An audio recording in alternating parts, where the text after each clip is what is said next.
was your date? It was great. He was only 10 minutes late, and he called me Gemma, which is pretty close to Julia. Stop it. Get some help. Okay, not to brag, but my Tinder date asked me to name 3 Grateful Dead songs, and I said, I don't actually know the Grateful Dead, and then he called me basic. What? What the f? My date asked me a question too. He asked for my body count, and when I told him, even though I didn't want to, he called me a Damn! Well, Tinder guy, when I brought him home, he saw Emma, my roommate, and he was like, oh my God, Emma, you were so beautiful. You were so beautiful. He took a picture of her, sent it to his group chat. Yeah, boy. So he likes your friends. Yep, That's he great. likes my friends. That's They get awesome. along. If you're still looking, I do know one guy. It didn't work out for us because to me he was like, I really like you and I'd like to take my time, which was like, I didn't like it. But for you, if you wanted. What? Oh my God, Julia, that's awful. He said that to you? No. Yeah. I do not want to see him. No, that's Okay. I'm sorry for bringing it up. No. I'm sorry. Thank you. Something is wrong here. Dead giveaway. Dead giveaway. Charles, thank you very much. Giveaway. Thank you. What's going on, everyone? Welcome back to another video here on the channel. And today we are going to be talking about toxicity, and I've talked about this a few times on a few videos. I've talked about this a few times on a few of my other videos, and we are going to talk about it again. That's right. And we all know that women just love to be toxic. There are those women, and you guys know what kind I'm talking about. There's those women that love to be just toxic to everybody around them. They always need to know the rumors and the dirt on everyone that's around them, everyone they know.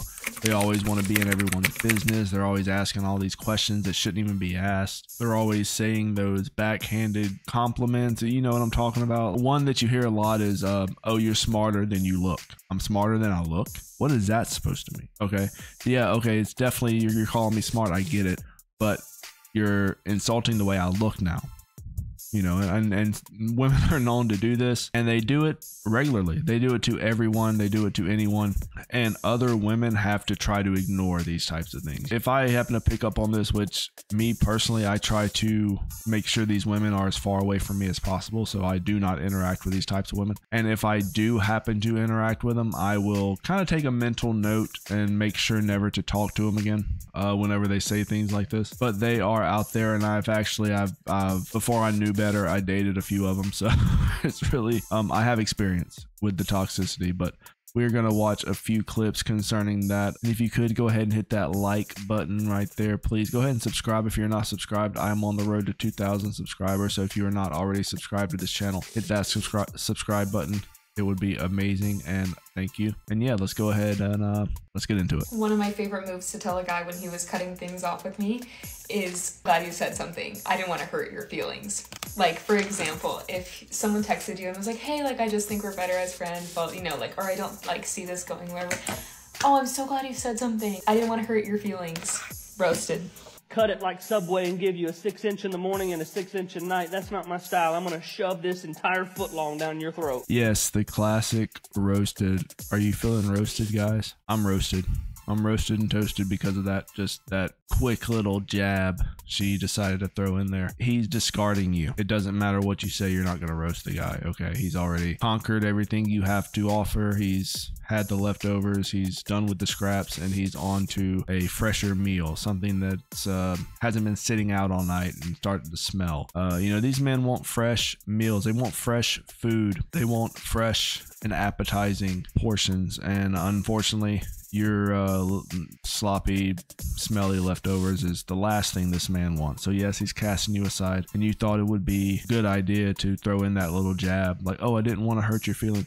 You weren't going to hurt that man's feelings. You know that. He knows that. He laughed because it's such a cringe thing to say. It's actually one of the biggest copes because women hate being broken up with, okay? In every woman's mind, she's the prize. She's the one that will always be around, and if a guy's not going to be with her, then it's going to be her that's going to do the breaking off. It's not going to be the guy. That would never happen. This woman, she's fixing her hair, maybe about to go settle in with some dude she met behind a dumpster, and she realized, hey, last week when Chad discarded me, he said we should just be friends. You know what I should have said? I should have said, I was going to say something, but I didn't want to hurt your feelings. I'm glad you did. It doesn't make sense. It absolutely does not make sense. This is the exact opposite of a roast. This is something that would probably get you laughed at, but go ahead. Tell women to say this. This is amazing. This is amazing stuff. Okay. This just goes to show you how many of these women out here are chasing dudes, chasing men that just do not want them except for that one thing. And they are more than happy to give it to them. They are more than happy to give it to them. But to the average man, to the average guy, you're looking at 5-star dates, minimum 5-star dates. You know, you got to be 6'5" now. That's the minimum. If you're 6'4", you're done. Get the hell out of here. They don't want 6'4" shorties. They want 6'5" kings. Okay, so if you're not a 6'5" king, you're done. You're cooked. You're out of here. You know, you got to have the 6 figures. You always have to have the 6 figures, not the $99,999 a year. 100K. If you're not making 100K, you can't get this person right here. You can't get the person that's addicted to social media and face filters and doing weird things with their eyebrows so that you don't notice her big nose. You cannot date these women unless you're making 6 figures and you're 6'5" and you drive a Bugatti.